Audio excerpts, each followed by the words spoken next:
गेली 17 वर्ष रखडलेला मुंबई गोवा राष्ट्रीय महामार्ग आजही खड्डेमय आहे आणि पावसाळ्यामध्ये रस्त्याची चाळण झालेली पाहायला मिळते।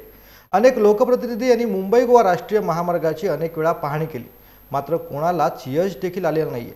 मागील 2 दिवसांपूर्वी राज्याचे सार्वजनिक बांधकाम विभाग मंत्री रवींद्र चव्हाण यांनी सिंधुदुर्गमध्ये मुंबई गोवा राष्ट्रीय महामार्गावरील रखडलेला भाग हा गणेशोत्सवापूर्वी पूर्ण करू अशी डेडलाईन दिलेली आहे आणि त्यानंतर आता मुंबई गोवा राष्ट्रीय महामार्गावरील खड्डे बुजवण्याची सुरुवात करण्यात आलेली आहे। लोणेरे माणगाव परिसरामध्ये खड्ड्यांमध्ये चक्क पेवर ब्लॉकचा वापर सुरू असल्याचं आज दिसून येत आहे।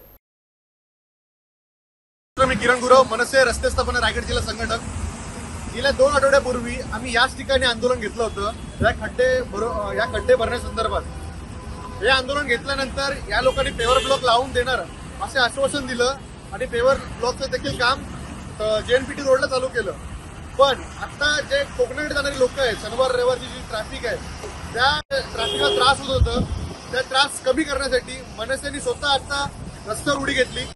आमच्या कार्यकर्त्यांनी स्वतः त्या रस्त्याचा पाठपुरावा आज केला आणि हे रस्त्याचे खड्डे आज भरून घेतले। तुम्ही पाहू शकाल, हे खड्डे आज फक्त मनसेमुळे भरण्यात आले आणि कोकणकडे जाणाऱ्या लोकांना त्रास होऊ नये म्हणून हा आज रस्ता तात्पुरती स्वरूपात रस्ते भरण्याचं काम आज मनसेने चालू केलंय।